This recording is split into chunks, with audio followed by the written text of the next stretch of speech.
بغیر حساب کتاب کے جنت میں جانے والے لوگ۔ حضرت اسماء رضی اللہ عنہما کہتی ہے، میں نے حضور صلی اللہ علیہ وسلم سے سنا، قیامت کے دن سارے آدمی ایک جگہ جمع ہوں گے اور فرشتہ جو بھی آواز دے گا سب کو سنائی دے گی۔ اس وقت اعلان ہوگا، کہاں ہے وہ لوگ جو راحت اور تکلیف میں ہر حال میں اللہ کی حمد کرتے تھے؟ یہ سن کر ایک جماعت اٹھے گی اور بغیر حساب کتاب کے جنت میں داخل ہو جائے گی۔ پھر اعلان ہوگا، کہاں ہیں وہ لوگ جو راتوں کو عبادت میں مشغول رہتے تھے اور ان کے پہلو بستروں سے دور رہتے تھے؟ پھر ایک جماعت اٹھے گی اور بغیر حساب کتاب کے جنت میں داخل ہو جائے گی۔ پھر اعلان ہوگا، کہاں ہیں وہ لوگ جن کو تجارت اور خرید و فروخت اللہ کے ذکر سے غافل نہیں کرتی تھی؟ پھر ایک جماعت اٹھے گی اور بغیر حساب کتاب کے جنت میں داخل ہو جائے گی۔ بغیر حساب کتاب جنت میں داخل ہونے والے ایک اور حدیث میں بھی یہی قصہ آیا ہے۔ اس میں یہ بھی ہے کہ اعلان ہوگا، آج محشر والے دیکھیں گے کہ کریم لوگ کون ہیں، اور اعلان ہوگا، کہاں ہیں وہ لوگ جن کو تجارتی مشاغل اللہ کے ذکر اور نماز سے نہیں روکتے تھے۔ شیخ نصر سمرقندی رحمت اللہ نے تنبیہ الغافلین میں بھی یہ حدیث لکھی ہے۔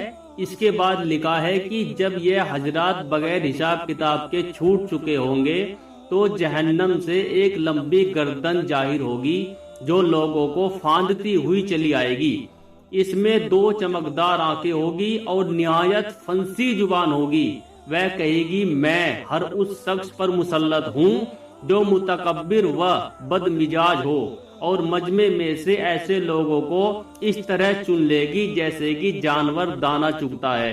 ان سب کو چن کر جہنم میں پھینک دے گی، اور اس کے بعد پھر اسی طرح دوبارہ نکلے گی اور کہے گی، اب میں ہر اس شخص پر مسلط ہوں جس نے اللہ کو اور اس کے رسول کو ایذا یعنی تکلیف دی۔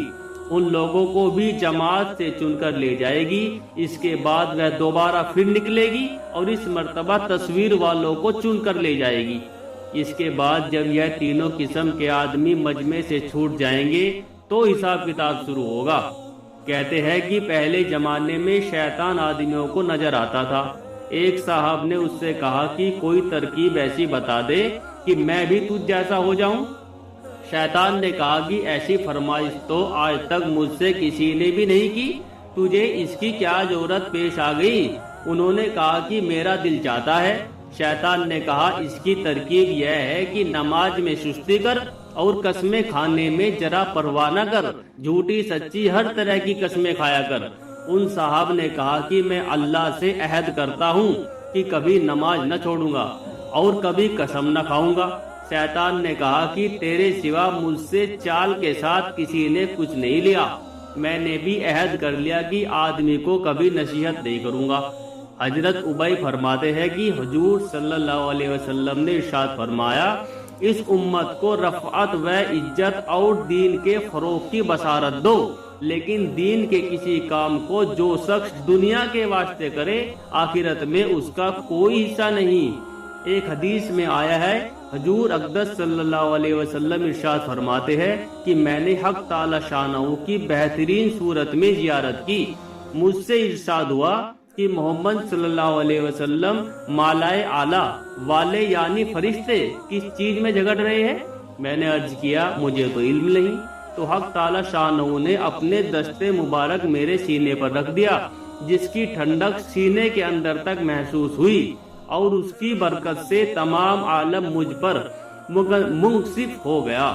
پھر مجھ سے ارشاد فرمایا، اب بتاؤ فرشتے کس چیز میں جھگڑ رہے ہیں؟ میں نے عرض کیا کہ درجہ بلند کرنے والی چیزوں میں، اور ان چیزوں میں جو گناہوں کا کفار ہو جاتی ہے، اور جماعت کی نماز کی طرف جو قدم اٹھتے ہیں ان کے ثواب میں، اور سردی کے وقت وضو کو اچھی طرح سے کرنے کے فضائل میں، اور ایک نماز کے بعد سے دوسری نماز تک انتظار میں بیٹھے رہنے کی فضیلت میں۔